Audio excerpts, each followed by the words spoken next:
ನಿನ್ನೆ ರಾತ್ರಿ ಕಾಂಡ್ಯ ಹೋಬಳಿಯ ಪುರದ ನಾಗೇಶ್ ಅಂತಕ್ಕಂಥ ತೋಟದ ಮಾಲೀಕರ ತೋಟದಲ್ಲಿ ಮನೆಗೆ ಬರಬೇಕಾದ್ರೆ ರಸ್ತೆಯಲ್ಲಿ ಆನೆ ದಾಳಿ ಮಾಡಿ ಯಲ್ಲಪ್ಪ ಅಂಥೇಳಿ ಹಾವೇರಿ ಮೂಲದ ಕಾರ್ಮಿಕರೊಬ್ಬನ ಹತ್ಯೆಗೈದಿದೆ. ನಾನು ಈ ಹಿಂದೆ ಸರ್ಕಾರದ ಗಮನಕ್ಕೂ ಕೂಡ ತಂದಿದ್ದೇನೆ.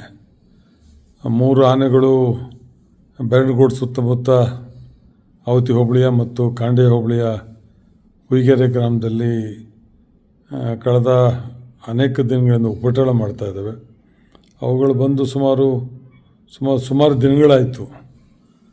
ಕಳೆದ ಒಂದು ತಿಂಗಳ ಮುಂಚೆ ಪುರದ ದೇವರಾಜ್ ಅಂಥೇಳಿ ಅವರ ತೋಟದ ಕಾರ್ಮಿಕನೊಬ್ಬನ ಮೇಲೆ ದಾಳಿ ಮಾಡಿ ಅವನು ಸಾವು ಬದುಕಿನಲ್ಲಿ ನೆರಳಾಡ್ತಾ ಇದ್ದಾನೆ. ಅವನ ಸೊಂಟ ಸ್ಪೈನಲ್ ಕಾರ್ಡ್ ಕಟ್ಟಾಗಿ ಅವನಿಗೆ 2 ಕಾಲು ಸೆನ್ಸ್ ಕಳ್ಕೊಂಡಿದ್ದಾನೆ.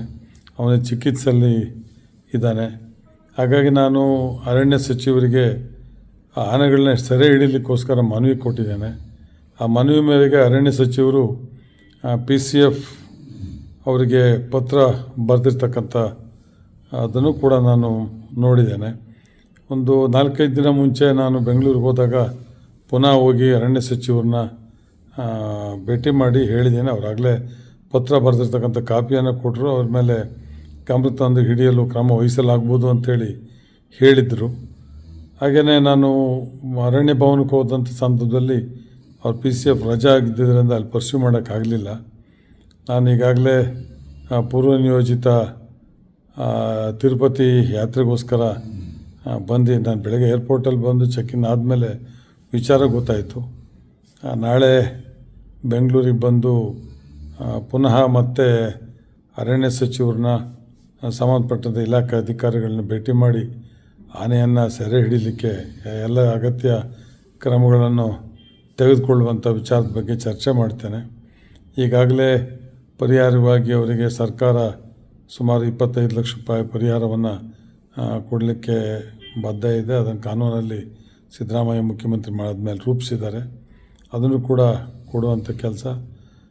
ಜೊತೆಗೆ ಆನೆ ಮುಂದೆ ಏನು ಉಪಟಳ ಹೆಚ್ಚಾಗಿದೆ ಅದು ಶಾಶ್ವತ ಪರಿಹಾರಕ್ಕೋಸ್ಕರ ಎಲಿಫೆಂಟ್ ಇದು EPT ಎಲಿಫೆಂಟ್ ಪ್ರೊಟೆಕ್ಷನ್ ಟ್ರಂಚ್ ಅಂಥೇಳಿ ಮತ್ತು ಟೆಂಟಿಕಲ್ ಫೆನ್ಸಿಂಗು ಹಾಗೂ ರೈಲ್ವೆ ಬ್ಯಾರಿಕೇಡ್ ಅಳವಡಿಸೋದ್ರ ಬಗ್ಗೆ ಸರ್ಕಾರ ಗಂಭೀರವಾಗಿ ಚಿಂತನೆ ನಡೆಸಿದೆ.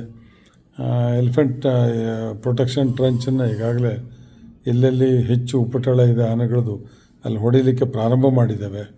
ಈಗಾಗಲೇ ಕುಂಬ್ರಗೋಡಲ್ಲಿ ಹೊಡೆಯುವಂಥ ಚರಂಡಿ ಎಲಿಫೆಂಟ್ ಪ್ರೊಟೆಕ್ಷನ್ ಟ್ರಂಚ್ ಹೊಡೆಯುವಂಥ ಕೆಲಸ ಪ್ರಾರಂಭ ಆಗಿದೆ. ಮುತ್ತಿನಕೊಪ್ಪದ ಭಾಗದಲ್ಲೂ ಕೂಡ ಪ್ರಾರಂಭ ಆಗಿದೆ. ಹಾಗೆಯೇ ಶಿರ್ಗುಳ ಭಾಗದಲ್ಲೂ ಕೂಡ ಇವತ್ತು JCB ಹೋಗಿ ಅಲ್ಲೂ ಕೂಡ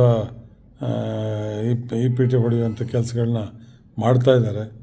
ಒಟ್ಟು ಇದಕ್ಕೆ ಶಾಶ್ವತ ಪರಿಯಾಗಿ ನೀವೆಲ್ಲ ಚಿಂತನೆ ಮಾಡೋಣ.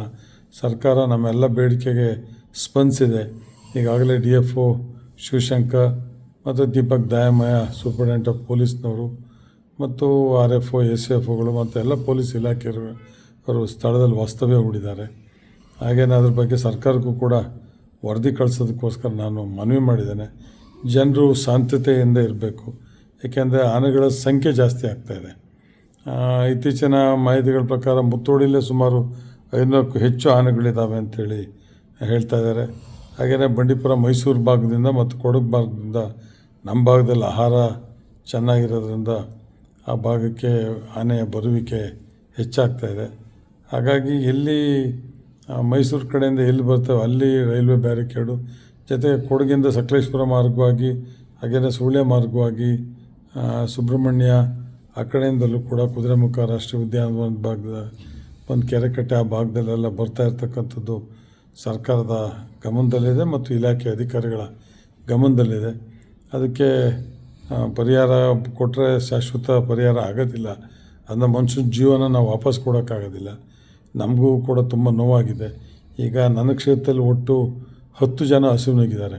ಒಂದು ಆನೆ ಎಡ್ಸ್ಕೊಂಡು ಬಂದು ಮರ ಹತ್ತಿ ಕೆಳಗೆ ಬಿದ್ದೊಬ್ಬರು ಹಸುವಿನಾಗಿದ್ದಾರೆ. ಇನ್ನು ನೇರವಾಗಿ ಆನೆ ದಾಳಿಗೆ ಸುಮಾರು 8 ಜನ ಕಾಡ್ಕೊಂಡೊಳಗೊಬ್ಬರು, ಒಟ್ಟು 10 ಜನ ಹಸುವಿನಾಗಿದ್ದಾರೆ.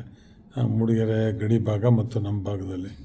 ಹಾಗಾಗಿ ನಾನು ಮುಖ್ಯಮಂತ್ರಿಗಳನ್ನ, ಅರಣ್ಯ ಸಚಿವರನ್ನ ಮನವಿ ಮಾಡೋದಿಷ್ಟೇ, ಕೂಡಲೇ ಆ 3 ಏನು ಆನೆಗಳು ಉಪಟಳ ಮಾಡ್ತಾ ಇದ್ದಾವೆ ಅವು ತತ್ಕ್ಷಣ ಸೆರೆ ಹಿಡಿಯೋದಕ್ಕೆ ಆದೇಶ ಮಾಡಬೇಕು.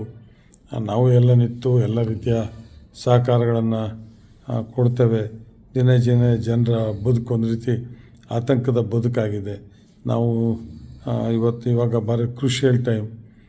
ಎಲ್ಲ ಗಿಡಗಳಿಗೆ ನೀರು ಹೊಡಿಬೇಕು. ಕಾಫಿ ತೋಟಗಳಲ್ಲಿ ರಾತ್ರಿ ಹಗಲು ಕೆಲಸ ಮಾಡಬೇಕಾಗ್ತದೆ. ಹಾಗೆ ಕೆಲಸ ಮಾಡುವಂಥ ಸಂದರ್ಭದಲ್ಲಿ ಈ ಆನೆಗಳಿಂದ ಎಲ್ಲರೂ ಕಾರ್ಮಿಕ ತೋಟಗಳಲ್ಲಿ ಕೆಲಸ ಮಾಡೋದಕ್ಕೆ ಭಯಭೀತರಾಗಿ ಮತ್ತು ವಾಪಸ್ ಹೊರಡುವಂಥ ಪರಿಸ್ಥಿತಿ ಕೂಡ ನಿರ್ಮಾಣ ಆಗಿದೆ. ಕಾಫಿ ಹಾರ್ವೆಸ್ಟ್ ಕೂಡ ಪ್ರಾರಂಭ ಆಗಿದೆ. ಇಂಥ ಸಂದರ್ಭದಲ್ಲಿ ಈ ರೀತಿ ಆದರೆ ಇದು ಎಲ್ಲ ರೀತಿಯಲ್ಲೂ ತೊಂದರೆ ಆಗ್ತದೆ. ಹಾಗೆ ಕೂಡಲೇ ಆನೆನ ಸೆರೆ ಹಿಡಿಯುವಂಥ ಆದೇಶನ ಅರಣ್ಯದ PCF ಆದೇಶ ಮಾಡಬೇಕು ಮತ್ತು ಸೆರೆ ಹಿಡಿಯೋದಕ್ಕೆ ಈಗಲೇ ಕ್ರಮ ಕೈಗೊಳ್ಳಬೇಕು ಅನ್ನೋ ಮನವಿಯನ್ನು ನಾನು ಜನತೆಯ ಪರವಾಗಿ ಮತ್ತು ಆ ಕ್ಷೇತ್ರದ ಶಾಸಕನಾಗಿ ಮನವಿ ಮಾಡಲಿಕ್ಕೆ ಬಯಸ್ತೇನೆ. ಯಾರೂ ಆತಂಕ ಪಡೋದು ಬೇಡ, ಗಾಬರಿ ಆಗೋದು ಬೇಡ. ಕಾನೂನನ್ನು ಕೈಗೆ ತೆಗೆದುಕೊಳ್ತಕ್ಕಂಥ ಯಾವುದೇ ಕೆಲಸಗಳಾಗಬಾರ್ದು. ಕಾನೂನು ಕೈಗೆ ತಾಣುವಂಥ ಪ್ರಯತ್ನಗಳೇನಾದರೆ ಅದು ವ್ಯತಿರಿಕ್ತ ಪರಿಣಾಮ ಬರುತ್ತೆ. ದಯಮಾಡಿ ನಾನು ಎಲ್ಲ ಬೆಳೆಗಾರರಲ್ಲಿ ಮತ್ತು ಕಾರ್ಮಿಕರಲ್ಲಿ, ಆ ಭಾಗದ ರೈತ ಬಂಧುಗಳಲ್ಲಿ ಕಳಕಳಿಯ ಮನವಿ ಮಾಡೋದಿಷ್ಟೇ, ಯಾವುದೇ ಕಾರಣದಲ್ಲೂ ಯಾವುದೇ ರೀತಿಯ ಒತ್ತಡಗಳನ್ನು ಇಲಾಖೆ ಮೇಲೆ, ಸರ್ಕಾರದ ಮೇಲೆ ತರೋಣ. ಕಾನೂನು ಕೈಗೆ ತೆಗೆದುಕೊಳ್ತಕ್ಕಂಥ ಕೆಲಸಗಳನ್ನು ಮಾಡಬಾರ್ದು. ನಾವು ನಿಮ್ಮ ಜೊತೆ ಇದ್ದೇವೆ ಅನ್ನುವ ಮಾತನ್ನು ನಾನು ಹೇಳಿ ಅದಕ್ಕೆ ವಿಷಾದ ವ್ಯಕ್ತಪಡಿಸಿ ನಾನು ಮುಗಿಸ್ತೇನೆ. ಬಂದ ಕೂಡಲೇ ನಾನು ಸ್ಥಳಕ್ಕೆ ಭೇಟಿ ಕೊಟ್ಟು ಬರೋದಕ್ಕಿಂತ ಮುಂಚೆನೇ ನಾನು ಬೆಂಗಳೂರಿಗೆ ಹೋಗಿ ಸೆರೆ ಹಿಡಿಯುವಂಥ ಅದಕ್ಕೆ ಎಲ್ಲ ರೀತಿಯ ಅಗತ್ಯ ಒತ್ತಡಗಳನ್ನು ಹಾಕಿ ಬರ್ತೇನೆ. ನಮಸ್ಕಾರ.